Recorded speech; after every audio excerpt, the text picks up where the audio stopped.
Haleluya, selamat pagi saudara yang dikasihi oleh Tuhan.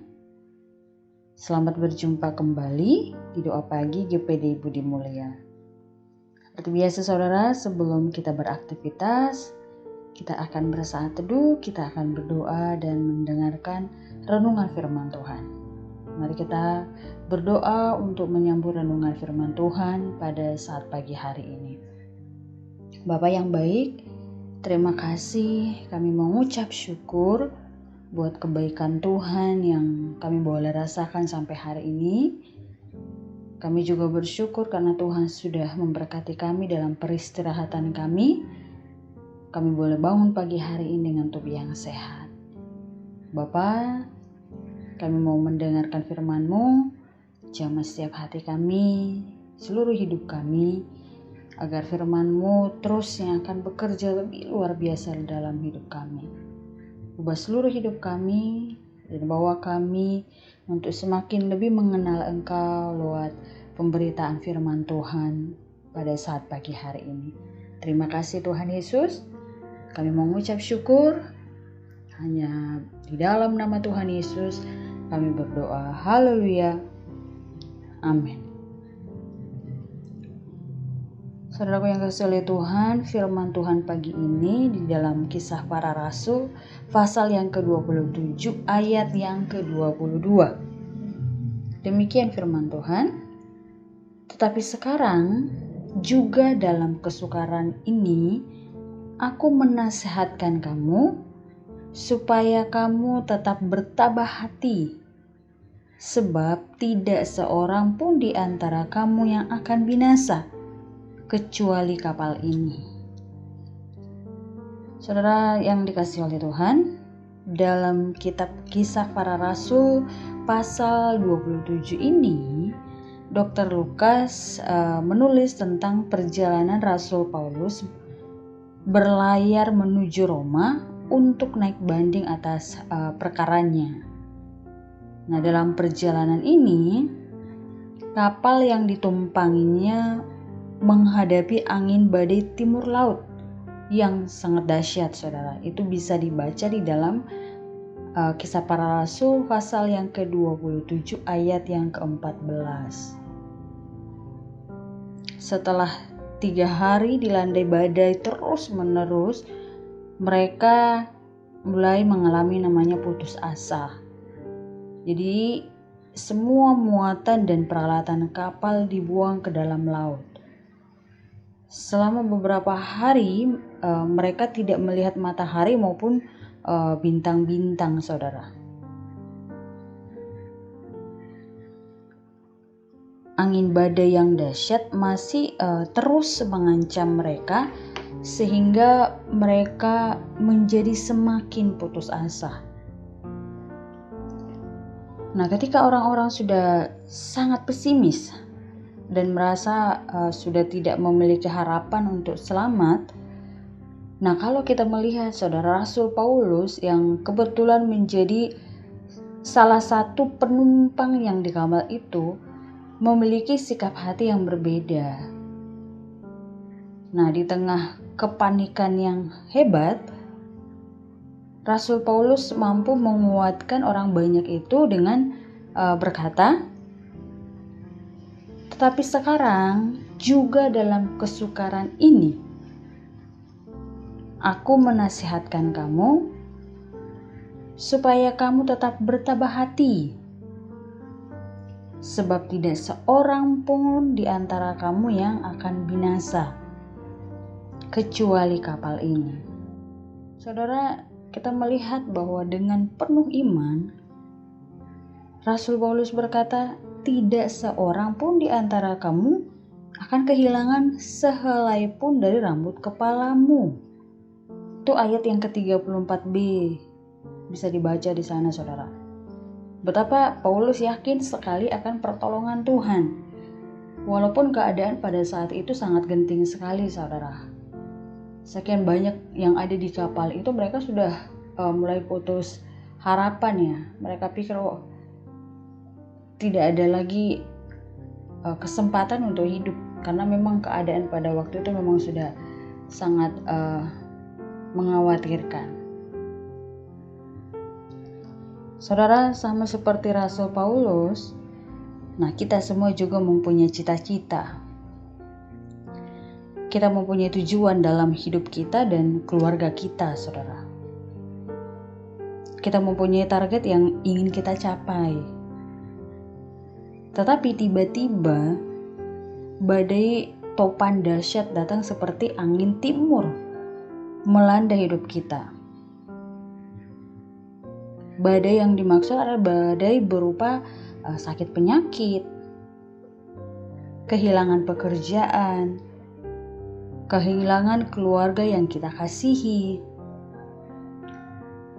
kehilangan kontrak yang kita nantikan yang tak kunjung tiba. Padahal kita sudah sangat berharap, saudara. Nah, semuanya mengancam memporak-porandakan perahu hidup kita dan mengagalkan segala cita-cita dan harapan kita. Nah, sebagai seorang yang percaya dan beriman kepada Tuhan, sama seperti Rasul Paulus, mari kita melihat bahwa Allah setia kepada janjinya. Allah tidak pernah menaruh visi dalam hidup kita dan menariknya kembali. Ketika Allah memulai sesuatu dalam hidup kita, saudara, Dia akan menyelesaikannya. Saudara, kita tidak tahu jalannya, tetapi Tuhan tahu menyelesaikannya. Tuhan tahu penyelesaiannya yang terbaik buat kita. Karena apa, saudara? Pikiran kita itu terbatas. Tetapi bagi Allah, tidak ada yang tidak mungkin. Saudara, kita tidak mengharapkan badai ini. Tetapi kita juga harus yakin, kalaupun ada badai yang menimpa hidup kita, kita yakin bahwa Allah berkuasa atas badai.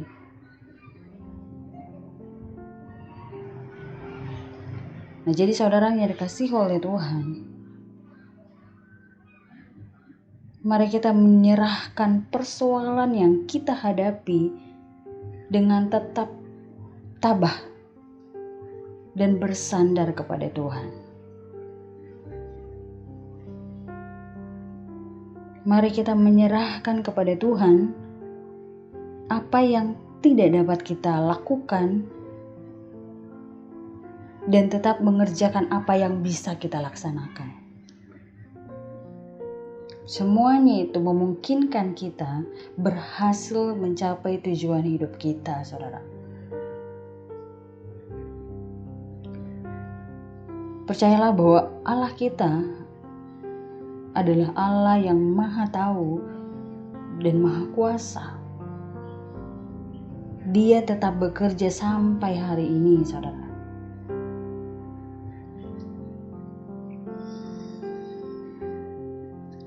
Saudara yang dikasihi oleh Tuhan, pelayaran hidup kita di dunia ini tentu tidak selalu menjanjikan sebuah perjalanan yang aman, ya.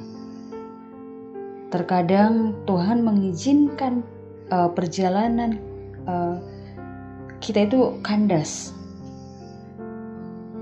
Nah, di saat kita tidak berdaya, di sanalah kita diajar untuk tetap mempercayakan diri kita kepada Tuhan. Karena kepercayaan kepada Tuhan membuat kita tidak putus pengharapan, saudara. Bahkan dalam situasi tidak berdaya pun, kita dimampukan untuk menguatkan mereka yang lemah, seperti yang dilakukan oleh Rasul Paulus. Jadi di tengah keadaan kita yang sebenarnya butuh kekuatan, tapi terkadang Tuhan mengizinkan kita juga harus menguatkan orang yang ada di sekitar kita. Jadi kita dalam kelemahan kita, tapi kita dipakai Tuhan juga untuk bisa menguatkan orang yang juga mengalami keterpurukan yang sama dengan kita. Jadi Tuhan menjadikan kita menjadi alat Tuhan, saudara. Tuhan kiranya menolong kita sehingga mampu untuk melakukan firman Tuhan yang sudah kita dengar pada pagi hari ini, sehingga kita menjadi pelaku-pelaku akan setiap firman Tuhan yang kita sudah banyak dengar, sudah banyak membaca akan kebenaran firman Tuhan. Tuhan berkati kita semua. Mari kita berdoa, saudara. Terima kasih Tuhan Yesus. Kami bersyukur kembali, Tuhan Engkau sangat baik buat hidup kami, yang selalu menopang hidup kami, yang selalu membela kami dalam badai hidup yang kami alami. Ada banyak pertolongan Tuhan yang sudah kami rasakan sampai saat ini, sampai detik ini. Keberadaan kami juga merupakan karena anugerah Tuhan. Kuatkan setiap kami yang mungkin sedang berada dalam situasi yang genting, menghadapi persoalan hidup, menghadapi pergumulan yang berat. Kuatkan setiap umat-umat-Mu. Biarlah firman Tuhan yang kami sudah dengar, sebagaimana Rasul Paulus diperhadapkan dengan badai yang besar dalam perjalanan hidupnya, tapi dia boleh tetap percaya kepada Tuhan bahwa Tuhan selalu ada dalam setiap aspek hidupnya. Berkati setiap umat-umat-Mu sehingga kami juga memiliki iman bahwa persoalan yang kami hadapi pasti Tuhan memberikan jalan keluar bagi kami. Dan bahwa kami tetap memiliki iman yang teguh, tetap percaya kepada Tuhan, supaya kami dapat melihat pertolongan Tuhan itu nyata bagi setiap kami. Kuatkan iman daripada setiap kami umat-umat-Mu ya Tuhan, sehingga tidak satu pun di antara kami yang undur dalam pengiringan kami kepada Tuhan. Terima kasih Tuhan Yesus. Berkati sepanjang hari ini, dalam segala aktivitas kami, Tuhan kiranya akan memampukan kami, menolong, memberkati, sehingga keberhasilan demi keberhasilan menjadi bagian kami, orang-orang yang berharap, percaya, bergantung kepada Tuhan. Terima kasih Tuhan Yesus. Kami serahkan roh, jiwa, tubuh kami dalam pemeliharaan Tuhan. Terpujilah Tuhan. Kami mengucap syukur. Kami berdoa hanya di dalam nama Tuhan Yesus Kristus, yang menjadi Tuhan dan Juru Selamat kami. Haleluya. Amin.